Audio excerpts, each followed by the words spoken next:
नमस्कार दोस्तों, study point classes Pushkar में आपका हार्दिक स्वागत है। हम आपके लिए लेकर आए हैं हिंदी व्याकरण की बेहतरीन जानकारी, जो कि एग्ज़ाम की दृष्टि से आपके लिए अत्यंत ही महत्वपूर्ण साबित होगी। अगर आपको ये वीडियो पसंद आए तो हमारे चैनल को लाइक, शेयर एंड सब्सक्राइब करें तथा साथ ही बेल आइकन पर क्लिक करना ना भूलें, ताकि हमारे नए वीडियो के अपडेट्स आपको सबसे पहले मिल सकें। तो चलिए शुरू करते हैं आज का ये वीडियो। नमस्कार दोस्तों, स्टडी पॉइंट क्लासेज पुष्कर में आपका फिर से स्वागत है। अब तक हमने संज्ञा प्रकरण के अंतर्गत संज्ञा की परिभाषा और संज्ञा का प्रकारों में व्यक्तिवाचक संज्ञा, जातिवाचक संज्ञा और भाववाचक संज्ञाओं का अध्ययन किया है। आज हम संज्ञा से संबंधित रूप रचनाएं देखेंगे कि संज्ञा शब्दों की रूप रचनाएं किस तरह से बनती है, किस तरह से परिवर्तित होती है। तो आइए जानते हैं संज्ञाओं की रूप रचना। तो संज्ञा शब्दों की रूप रचना किस तरह से होती है वो देखते हैं। तो सबसे पहले हम ये देख लेते हैं कि रूप रचना कहते किसे हैं। तो शब्द में परिवर्तन आने से शब्द के जो रूप बनते हैं, शब्द में जब परिवर्तन आता है तब शब्द के अनेक रूप बनते हैं। उनको दर्शाना अथवा अंकित करना ही रूप रचना कहलाता है। कि शब्द के अंदर क्या परिवर्तन आया है उसको प्रकट करना, उसको अंकित करना, उसको दर्शाना, ये सभी शब्द की रूप रचना कहलाती है। देखिए, संज्ञा शब्दों का रूप परिवर्तन लिंग, वचन और परसर्ग यानी विभक्ति के कारण होता है। यही संज्ञा की रूप रचना कहलाती है। कि जो संज्ञा शब्द है उसका जो परिवर्तन है, संज्ञा शब्दों का परिवर्तन, उसमें लिंग, वचन और परसर्ग हमने पहले भी पढ़ा था। संज्ञा विकारी शब्द है। विकारी यानी कि परिवर्तन उत्पन्न होता है संज्ञा के अंदर किस किस के कारण होता है? लिंग के कारण, वचन के कारण और परसर्ग के कारण यानी कि कारक के कारण। कारक की जो विभक्तियां वो लगने से शब्दों की जो रचना है, उस रचना का जो रूप है वो परिवर्तित हो जाता है। तो यहाँ हम रूप रचना पढ़ रहे हैं शब्दों की, और रूप रचना इसी परिवर्तन को दर्शाना कहते हैं। कि ये जो परिवर्तन हो रहा है लिंग, वचन और परसर्ग के कारण संज्ञा के अंदर, इसी परिवर्तन को यहाँ पर हम जानेंगे, इसी परिवर्तन को हम यहाँ पर देखेंगे, इसी को हम रूप रचना कहते हैं।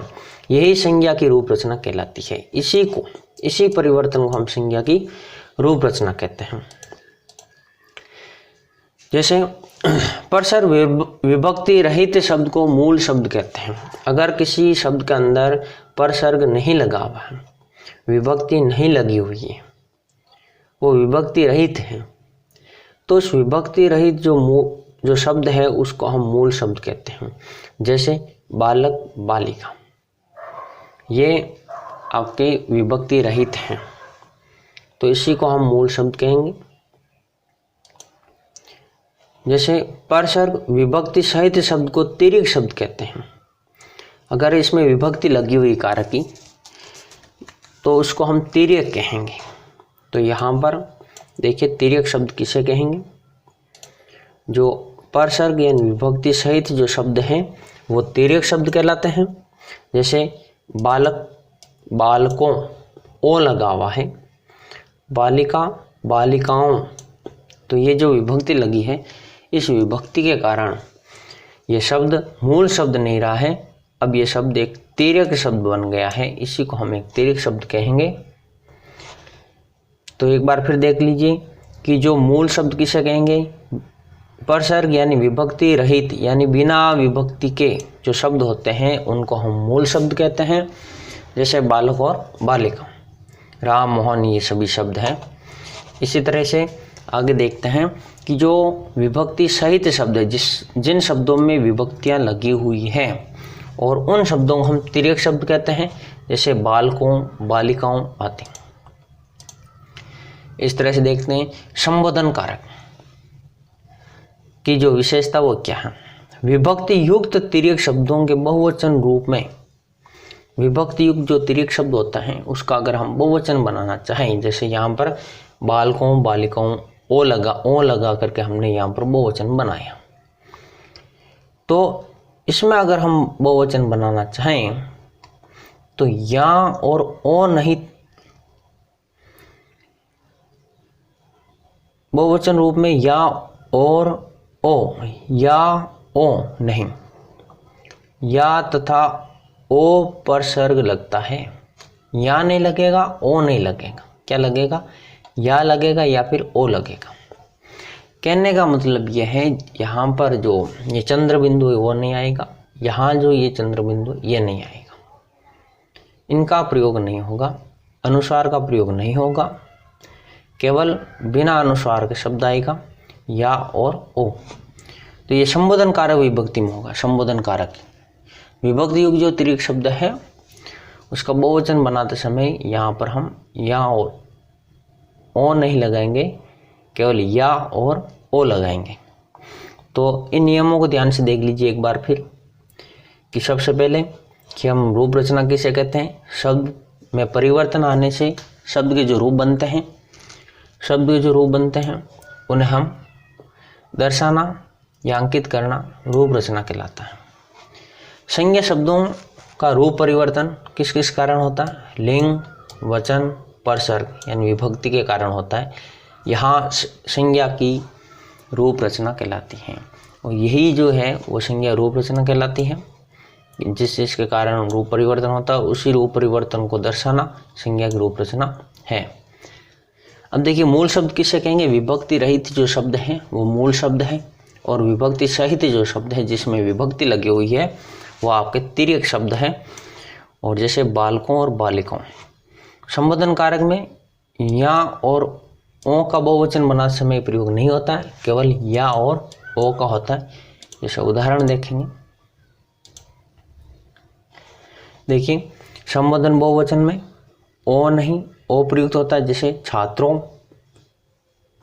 अरे हे छात्रों, अरे लड़कों लड़कियों, यहाँ पर यो नहीं है, लड़कियों लड़कों हैं, छात्रों हैं, छात्रों नहीं है, तो यहाँ पर अनुस्वार का प्रयोग नहीं हुआ है क्योंकि ये संबोधन बहुवचन रूप है। अब देखिए रूप रचना तो कुछ विशेष निर्देश कि शब्दों की रूप रचना किस तरह से की जाती है, उसके लिए हम कुछ विशेष नियमों का अध्ययन करेंगे, कुछ विशेष नियम देखेंगे जिसके अनुसार संज्ञा शब्दों की रूप रचना निर्धारित होती है। तो पहला नियम है, सभी अकारांत स्त्रीलिंग पुल्लिंग, आकारांत पुल्लिंग तथा या प्रत्यांत शब्दों में विभक्ति प्रत्यय मात्रा रूप में लगता है। यहाँ पर देखिए अकारांत और अकारांत जो शब्द के बाद की जो मात्रा है उसको ध्यान में रख कर रखा हुआ है कि शब्द के बाद में अगर अकारांत है, शब्द के बाद में अगर अकारांत है तो अकारांत में पुल्लिंग शब्द भी है, पुल्लिंग शब्द भी है और स्त्रीलिंग शब्द भी है, जबकि अकारांत में केवल पुल्लिंग शब्द है तथा ईया प्रत्यांत है यानी अंत में प्रत्यय ईया है। उन शब्दों में विभक्ति प्रत्यय मात्रा रूप में लगते हैं, यानी कि उन्हीं शब्दों में मात्राएं लग जाती हैं। जैसे देखेंगे यहाँ पर अकारांत शब्द लिए हमने, जैसे लड़क है लड़के, लड़क से लड़कों, बहन से बहनें बहनों, बालक से बालक बालकों। यह अकारांत हमने स्त्रीलिंग और पुल्लिंग शब्द के उदाहरण यहाँ पर लिए हैं। दूसरा नियम कि अकारांत और अकारांत से भिन्न शब्दों में, अकारांत और अकारांत से भिन्न जो शब्द है वो विभक्ति प्रत्यय अपने मूल रूप ए और ओ में लगते हैं, यहाँ मात्रा रूप में नहीं लगेंगे। जो विभक्ति प्रत्यय है वो आपके ए और ओ, इनका जो ये मूल रूप है इन्हीं मूल रूप में लगता है। शर्त यह है कि जो शब्द के अंत की जो मात्रा है वो ए और आ से भिन्न हो। अकारांत मतलब ए और आकारांत का मतलब है आ, इनसे भिन्न हो तो ये मूल रूप में लगेंगे, ए और ओ में लगते हैं। जैसे वस्तु है, यहाँ पर ऊ लगा हुआ है तो वस्तुएं, यहाँ पर देखिए वस्तु ऊ है तो वस्तुओं।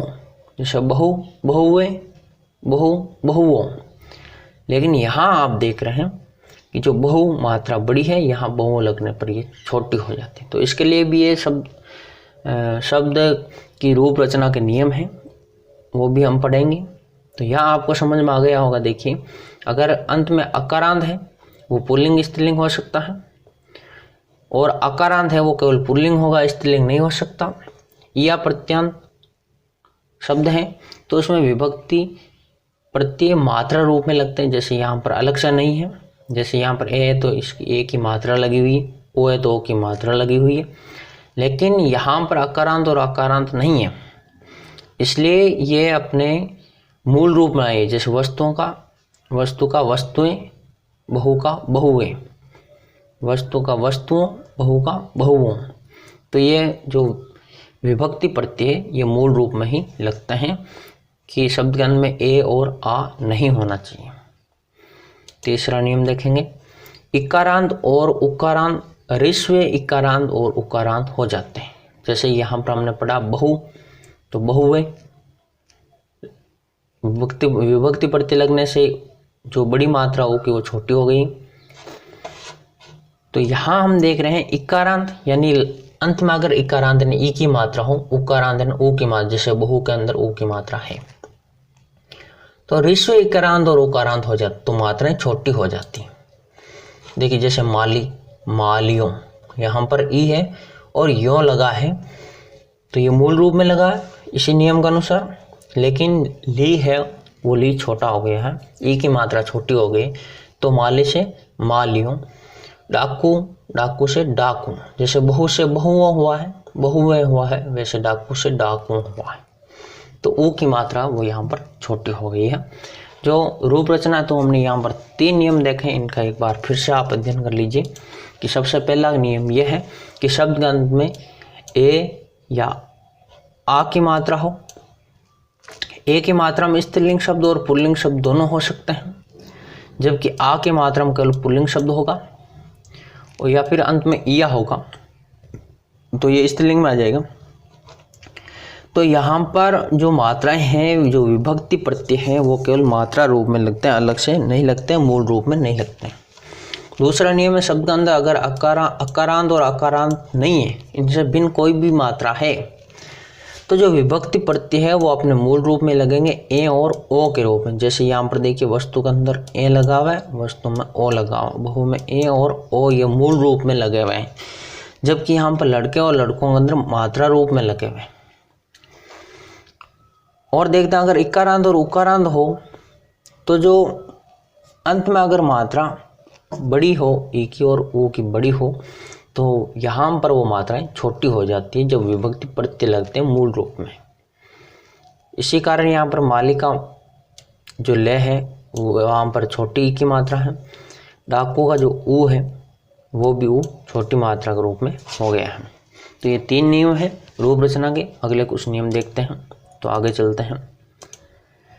देखिए इकारांत तथा इकारांत शब्दों में विभक्ति प्रत्यय से पहले ये का आगमन भी होता है।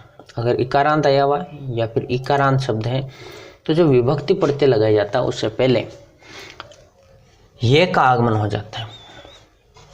जैसे यहाँ पर माली इकारांत है तो ये माली शब्द है, ये प्रत्यय लगा, और ओ यहाँ पर विभक्ति प्रत्यय ओ है, मूल रूप में आया हुआ, लेकिन इसके अंदर पहले ये का आगमन हो गया है, तो ये का आगमन होने से यहाँ पर मालियों हो गया, ओ नहीं हुआ, मालियों नहीं हुआ, मालियों हो गया।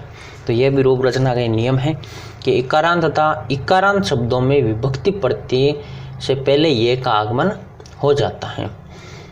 तो यहाँ देखिए माली, यहाँ पर माली ये शब्द है, ये का आगमन हुआ और ओ मूल विभक्ति प्रत्यय और शब्द बना है मालियों।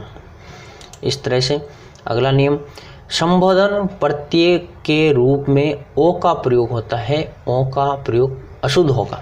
यह हम पहले भी पढ़ चुके हैं कि जब संबोधन प्रत्यय लगता है, संबोधन प्रत्यय पहले लग जाता है, संबोधन कारक होता है, तो उस संबोधन कारक के अंदर ओ का प्रयोग नहीं होगा, या का प्रयोग नहीं होगा, ओ या का प्रयोग होगा।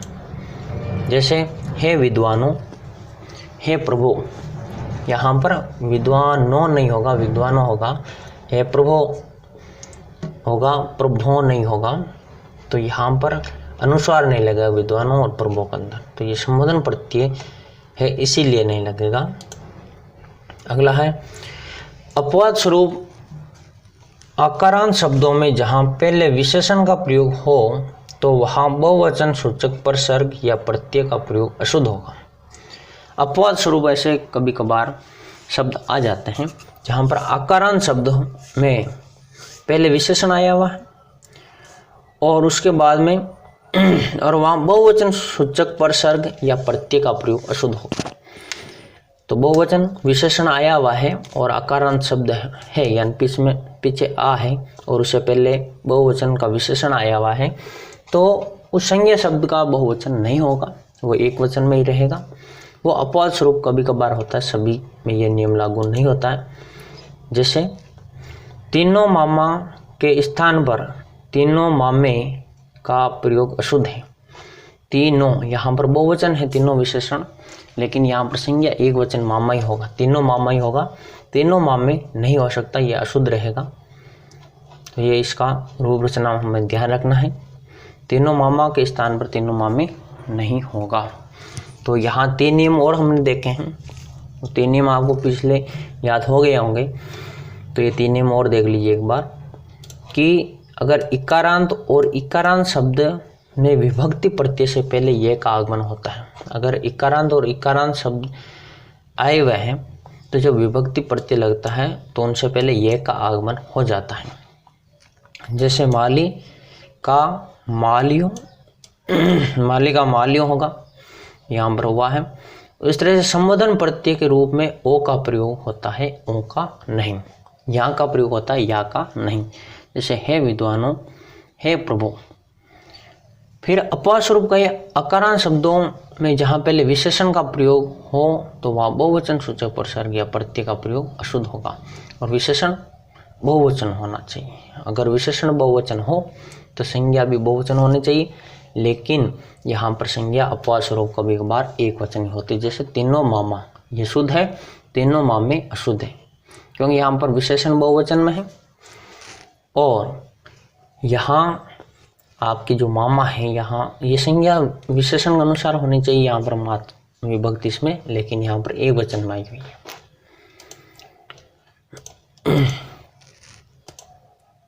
आगे देखेंगे संज्ञा शब्दों का वाक्य में प्रयोग के उदाहरण। अब तक हमने संज्ञा की रूप रचना पढ़ ली है, संज्ञा का वाक्य में प्रयोग पढ़ेंगे। इससे पहले हम संज्ञा के बारे में जान चुके हैं, संज्ञा का अर्थ, संज्ञा की परिभाषा, संज्ञा के प्रकार और संज्ञा की रूप रचना और संज्ञा शब्दों का निर्माण सब कुछ पढ़ चुके हैं। तो हम संज्ञा के बारे में संपूर्ण जानकारी जुटा चुके हैं, संज्ञा पूरी तरह से हम समझ चुके हैं।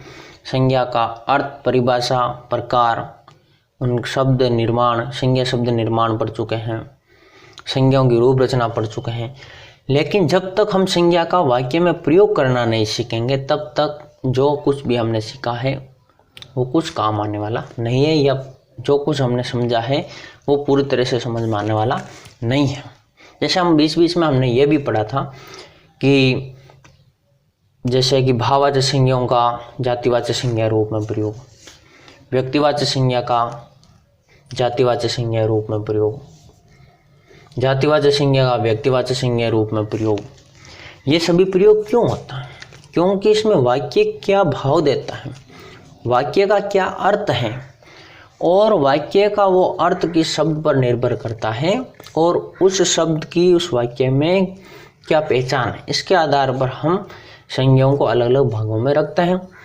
और जब तक हम वाक्य प्रयोग में संज्ञा को नहीं पहचान लेंगे तब तक संज्ञा हमारे लिए पूरी तरह से सार्थक नहीं हो सकती है, हम संज्ञा के बारे में पूरी तरह से जानकारी नहीं जुटा पाएंगे। इसी को लक्ष्य करते हुए हमने यहाँ पर कुछ उदाहरण लिए हैं। रमेश जयपुर में रहता है, तो यहाँ हम इनमें से संज्ञा पहचानेंगे। दूसरा उदाहरण है गोरा महादेवी को अत्यंत प्रिय थी। अगला उदाहरण मोहन राम के लिए रामायण लाया। नारियां स्वभाव से कोमल होती है। घोड़ा एक उपयोगी पशु है। मानव प्रेम सुंदरता असुंदरता को नहीं देखता। और सातवां उदाहरण है बुढ़ापा दुखों का घर है और यौवन आनंद का। तो यहाँ पर हम देख रहे हैं, ये हमने जो शब्द लिए हैं इनमें आपको संज्ञाएं पहचाननी है कि कौन से वाक्य में किस शब्द में कौन सी संज्ञा है। तो यहाँ पर देखिए, सबसे पहले हम देख रहे हैं ये जो रमेश है, यहाँ इसको हाईलाइट किया गया है रमेश को। रमेश में कौन सी संज्ञा है? रमेश किसका बोध करवा रहा है? किसी वर्ग विशेष का बोध करवा रहा? नहीं, ये केवल रमेश एक व्यक्ति जो स्वयं के बारे में बोध करवा रहा है। तो यहाँ पर हमने कहा कि जो स्वयं के बारे में बोध करवाता हूँ, जो उसी के बारे में, अपने के बारे में बताता हूँ, किसी एक के बारे में बताता हूँ, वहाँ पर आपकी व्यक्तिवाचक संज्ञा होती है। तो रमेश यहाँ पर व्यक्तिवाचक संज्ञा है। दूसरा शब्द है जयपुर। जयपुर से क्या बोध हो रहा है? जयपुर से क्या बोध, ज़्यादा जगहों का बोध हो रहा है? नहीं, शहर से बहुत सारी जगहों का बोध होता है। तो यहाँ पर शहर का नाम है जयपुर, जो केवल जयपुर का ही बोध करवा रहा है, इसलिए यहाँ पर जयपुर में व्यक्तिवाचक संज्ञा है। उस तरह से देखेंगे गोरा। अब ये गोरा क्या है? जैसे विशेषण हो गया ये तो, लेकिन गोरा यहाँ पर विशेषण के रूप में नहीं आया। देखो गोरा लिखा हुआ, तो हमने साहित्य में पढ़ा है कि जो महादेव वर्मा है उसके गाय थी और उस गाय का नाम था गोरा। तो यहाँ पर उस गाय का नाम गोरा है। तो गाय शब्द है वो जातिवाचक संज्ञा है, लेकिन उस गाय का एक नाम रख दिया है। जो महादेव वर्मा के पास गाय थी उसका नाम था गोरा, तो हमें उसी गाय के बारे में बोध हो रहा है। तो यहाँ गोरा का अंदर भी व्यक्तिवाचक संज्ञा है। यहाँ पर देखिए महादेवी, महादेवी का अर्थ महान है जो देवी, बहुत सारी देवी हो सकती है, कोई भी देवी महान हो सकती है। तो महादेवी एक जातिवाचक संज्ञा है, लेकिन यहाँ पर महादेवी किसी का नाम है, एक लेखिका है, उसका नाम है महादेवी। तो हमें गोरा जो पाठ है, गोरा पाठ को लिखने वाली जो लेखिका है उसका नाम महादेवी है, तो उससे हमें केवल एक का बोध हो रहा है, इसलिए यहाँ पर महादेवी शब्द के अंदर व्यक्तिवाचक संज्ञा है। तो यहाँ पर देखिए जातिवाचक शब्द है लेकिन संज्ञा व्यक्तिवाचक। उस तरह से मोहन राम के लिए रामायण लाया। तो यहाँ पर जो मोहन है, मोहन केवल एक ही बोध हो रहा, तो व्यक्तिवाचक संज्ञा। राम व्यक्तिवाचक संज्ञा, और रामायण, रामायण से केवल उसी पुस्तक का बोध होता है जिसके बारे में जिसमें राम के बारे में लिखा गया। तो एक हिंदुओं का धार्मिक ग्रंथ रामायण, उसका यह बोध करवा रामायण शब्द, इसलिए यहाँ पर व्यक्तिवाचक संज्ञा है। आगे देखिए नारियां स्वभाव से कोमल होती है। देखिए जो नारियां हैं, नारी शब्द किसी एक का बोध नहीं करवा, संपूर्ण नारी जाति का बोध करवा रहे हैं, इसलिए यहाँ पर नारियां स्वभाव से कोमल, जो नारियां शब्द है इसके अंदर जातिवाचक संज्ञा है। वैसे अगला शब्द देखेंगे, घोड़ा एक उपयोगी पशु है। तो घोड़े से एक पशु जाति का बोध हो रहा है, पशु की जाति का बोध हो रहा है, और संपूर्ण उस जाति के बारे में ये शब्द बता रहा है। तो घोड़ा जातिवाचक संज्ञा और पशु भी एक जातिवाचक संज्ञा, क्योंकि ये श्रेणी का शब्द है। पशुओं जो शब्द है वो स्वयं एक जातिवाचक संज्ञा है। तो यहाँ पर नारियों के अंदर जातिवाचक संज्ञा, घोड़ा के अंदर जातिवाचक संज्ञा और पशु के अंदर जातिवाचक संज्ञा है। अगला देखिए मानव प्रेम सुंदरता असुंदरता को नहीं देखता। ये मानव शब्द क्या है? मानव जातिवाचक है, जो मानव शब्द है वो क्या है? जातिवाचक है, और जातिवाचक से भाववाचक बनेगा तो मानवता हो जाएगा, इसलिए मानव शब्द जातिवाचक संज्ञा। प्रेम भाववाचक संज्ञा, सुंदरता भाववाचक संज्ञा, असुंदरता भाववाचक संज्ञा। तो यहाँ पर मानव शब्द है वो आपकी जातिवाचक है, प्रेम भाववाचक, सुंदरता भाववाचक और असुंदरता भाववाचक। यहाँ पर हम देखिए प्रेम को छू नहीं सकते हैं, देख नहीं सकते। सुंदरता और सुंदरता इसको छू नहीं सकते, देख नहीं सकते, ये केवल एक भाव है, मानसिक संकल्पनाएं है, मनुष्य की संकल्पनाएं, इसलिए मानव संकल्पनाएं भी इनको कह सकते हैं। केवल एक दिमाग का विचार है, हमारे मस्तिष्क का विचार है, हमारे हृदय की भावनाएं हैं, वो भाववाचक संज्ञाओं में आती है। इसलिए यहाँ पर प्रेम, सुंदरता, असुंदरता ये सभी आपके भाववाचक संज्ञा है, जबकि मानव जो है वो जातिवाचक संज्ञा। इस तरह से देखिए बुढ़ापा भाववाचक संज्ञा, दुखों का घर है, यौवन आनंद का। बुढ़ापा भाववाचक संज्ञा, घर जातिवाचक संज्ञा, यौवन भाववाचक संज्ञा, आनंद भाववाचक संज्ञा, दुख। देखिए जो दुख शब्द है वो आपके दुख शब्द भाववाचक संज्ञा है, लेकिन हमने पढ़ा था भाववाचक संज्ञाओं का अगर बहुवचन रूप में प्रयोग हो तो वो जातिवाचक संज्ञा बन जाती है।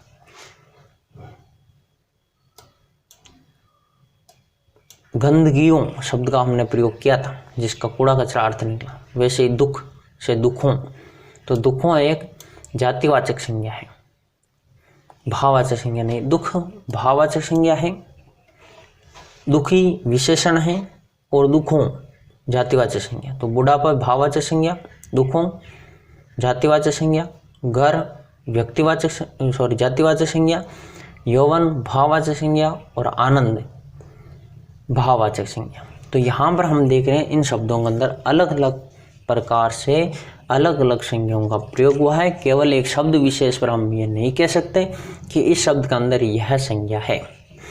तो शब्दों का जिस तरह से वाक्य में प्रयोग होता है उसी तरह से हम उन संज्ञाओं को पहचान पाते हैं। तो अब आशा है कि आपको संज्ञा जो प्रकरण है वो पूरी रूप से आपको समझ में आ गया होगा। कुछ भी अगर इसमें त्रुटि रही हो, कुछ भी अगर आपको समझने में दिक्कत आई हो, कमेंट करके पूछ सकते हैं कि कौन सी चीज़ किस तरह से होगी। तो इसके लिए आप कमेंट ज़रूर कीजिए, जो भी पूछना हो आप कमेंट के द्वारा पूछ सकते हैं। तो आज के लिए इतना ही, बहुत बहुत धन्यवाद। श्री बालाजी कोचिंग सेंटर पुष्कर में आपका स्वागत है। हमारे चैनल को लाइक कीजिए, सब्सक्राइब कीजिए और अधिक जानकारी के लिए बेल आइकन पर